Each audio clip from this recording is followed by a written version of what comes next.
Monsieur le Président de séance, mes chers collègues, depuis 2016, sous l'impulsion de notre présidente et de notre majorité, la région s'est engagée avec force pour améliorer la santé des femmes, agentes de notre collectivité, et leur garantir un environnement de travail plus juste et plus protecteur. Nous avons fait de cet enjeu une priorité politique avec des avancées concrètes et des mesures ambitieuses, que ce soit la création de l'abri, la mise en place des protections périodiques gratuites dans tous les lycées, le soutien aux agentes aidantes ou encore la création d'une cellule indépendante pour recueillir les signalements de harcèlement ou la création d'une salle d'allaitement au siège de notre région. Mais nous avons voulu aller encore plus loin. À l'initiative de notre présidente, nous avons constitué un groupe de travail transpartisan réunissant tous les groupes politiques afin d'approfondir cette question si essentielle. Plusieurs réunions ont permis d'identifier les besoins spécifiques des agentes et de formuler des réponses adaptées dans un esprit de dialogue et de responsabilité.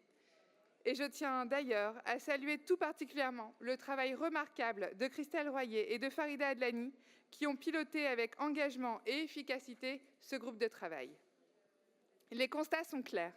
En Île-de-France, les femmes sont plus exposées aux maladies chroniques, aux troubles de la santé mentale et aux maladies cardiovasculaires. Nos agentes de la région ne sont pas épargnées par ces problématiques et il est de notre responsabilité de leur offrir des conditions de travail adaptées. La ménopause et l'endométriose restent trop souvent ignorées et les inégalités dans les conditions de travail persistent.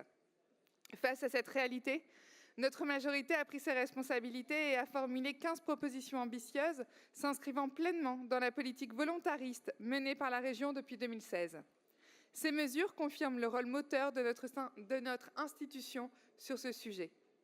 Nous proposons des solutions pragmatiques telles que la mise en place de groupes de parole encadrés par des professionnels pour les agentes du siège et des lycées afin de renforcer l'accompagnement en santé mentale. Nous sommes également sensibles à l'amélioration de la prévention et de l'information sur les maladies féminines et proposons l'organisation de conférences, de webinaires ainsi que la diffusion de supports d'information pour sensibiliser les agentes et les managers aux maladies cardiovasculaires, cancers et autres pathologies touchant plus spécifiquement les femmes.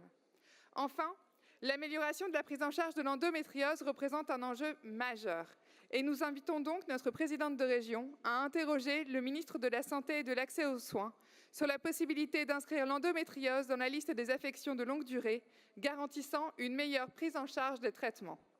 Grâce à notre détermination et à la vision portée par Valérie Pécresse, les agentes bénéficient aujourd'hui d'un cadre de travail plus attentif à leurs besoins. Nous refusons d'en faire un sujet secondaire et nous continuerons à agir avec détermination pour que l'Île-de-France reste un exemple en la matière. Merci.